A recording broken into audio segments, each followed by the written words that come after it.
Ganitong legacy pala ang balak gawin ni Lebron kaya napalipat ng team.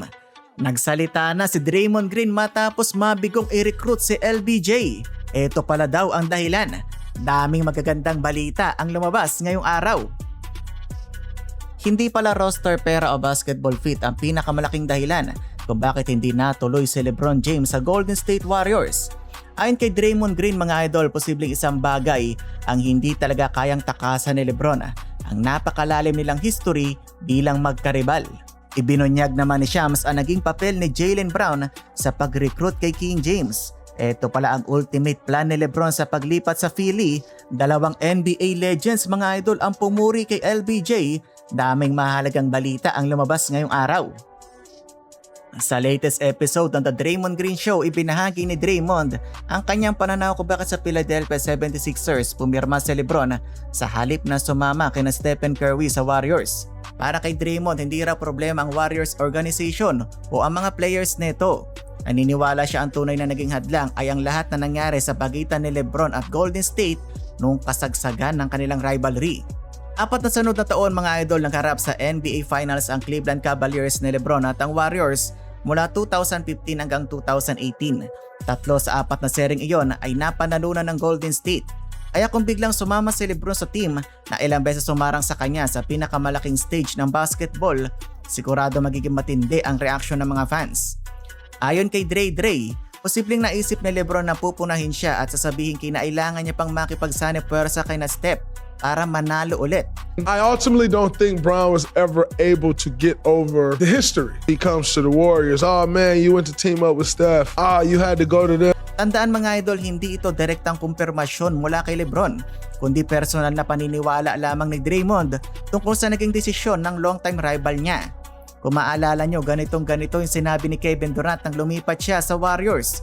Yung tipong if you can't beat them, join them. Siguro yon ang nakita ni Green na posibleng pumasok sa isipan ni LBJ. Pero hindi lang si Green ang nakarinig ng ganitong posibilidad. Ayon kay Anthony Slater, sinabi sa kanya ng isang source na baka mas interesado pa raw si LeBron na makalaro sa Steph Curry sa ibang team kaysa mismong sa Golden State. Ibig sabihin, maaring gusto ni LeBron ang idea na makipaglaro kay Steph, pero hindi niya gusto ang lahat na magiging kwento at criticism kapag ginawa niya yon sa Warriors. I think LeBron would have been more interested in playing with Steph Curry elsewhere away from the Warriors than. Again, report at pananaw lamang ito ng mga sources, wala pang direktang pahayag si LeBron na ito talaga ang dahilan kung bakit hindi niya pinili ang Dub Nation. Malinaw din na seryoso ang Warriors sa kanilang pursuit.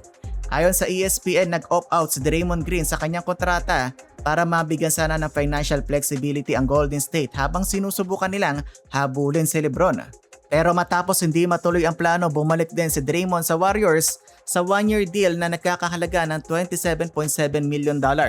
Kaparehong halaga ng deal na una niyang iniwan para makatulong sana sa kanilang pursuit.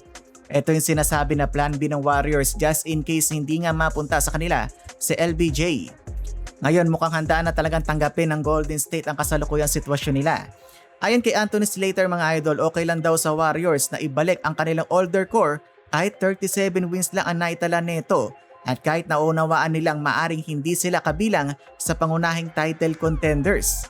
Napanghinaan na ayon sa kanilang insider ang Warriors. Dahil bigo pagsamahin si LeBron at Steph, babalik ngayon ang Golden State. Almost same roster. Nandun pa rin sina Curry at Draymond, pero malaking tanong kung sapat pa ba ang core na ito, mga idol, para makasabay sa championship race. Mukhang seryoso talaga ang Philadelphia 76ers sa pagbuo ng isang championship team. At ayon sa bagong detalye mula kay Shams Charania, maaring malaki ang naging papel ni Jaylen Brown para mahikayat si LeBron James na piliin ang Philadelphia. Ayon kay Shams, gusto raw talaga ni Brown na makasama si LeBron sa Sixers. Kaya ginawa niya ang parte niya sa recruitment. Mas interesting pa dito, mga idol, sinabi umano ng isang taong malapit kay Brown na handa siyang pumasok sa bagong setup ng walang ego. Jaylen Brown wanted LeBron James there. He did his part to recruit him there. Malaking bagay yan dahil kapag pinagsama-sama mo nga naman ang maraming superstar, hindi lang talent ang kailangan.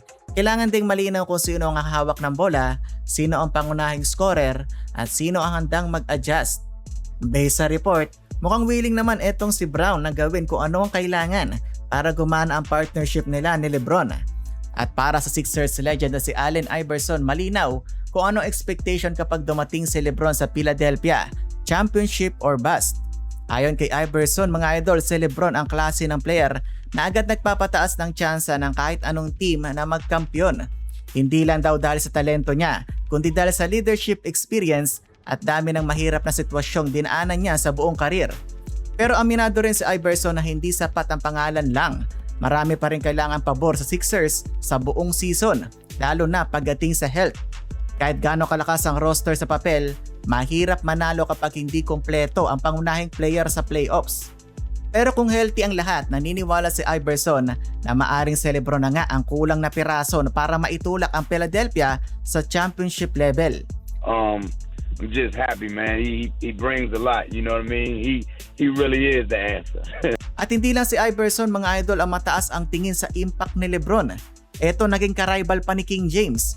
Para kay Paul Pierce, mas malaki pa raw ang naging impluwensya ni LeBron sa winning kumpara daw kay Michael Jordan.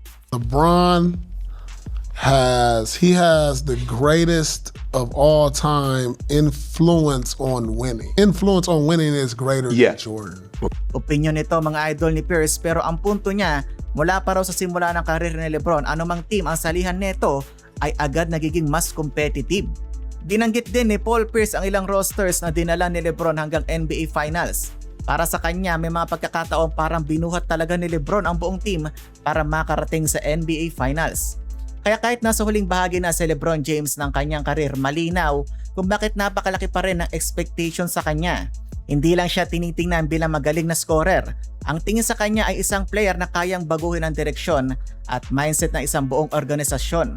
At ayon din kay Shams Charania, may isa pang malaking motibasyon si LeBron. Ito daw ang gusto niya madagdag sa kanyang legacy, mga idol. Maging kauna-unahang player sa NBA history na manalo ng championship sa 4 na magkakaibang teams. Nakapagkampiyon na siya sa Miami Heat, Cleveland Cavaliers at Los Angeles Lakers. Kaya kung sakaling makuha niya ay kaapat sa Philadelphia, magiging isang record yun na wala pang ibang player ang nakakagawa. Samantala, mahiwalay ding report tungkol sa Miami Heat. Ayon kay Shams, priority raw ng Miami ang makakuha ng additional shooting at si Klay Thompson umano ang pangunahing target nila. Ang problema, may natitira pang 1 taon sa kontrata ni Klay. Kaya ayon sa report, pinag-aaralan ng Heat kung pwede makuha sa trade o kaya naman sa buyout. Wala pang kumpirmadong deal, mga idol, at posible pang abutin ng ilang linggo bago luminaw ang sitwasyon. Kayo mga idol, sapat na ba ang leadership at experience ni LeBron para dalhin ang Sixers sa titulo? Sa tingin nyo ba tama itong si Draymond, history at posibleng backlash nga ba ang dahilan kung bakit hindi pinili ni LeBron ang Golden State? I-komento nyo lang yan sa baba, i-like ang ating video at mag-subscribe para sa iba pang balita tungkol sa NBA.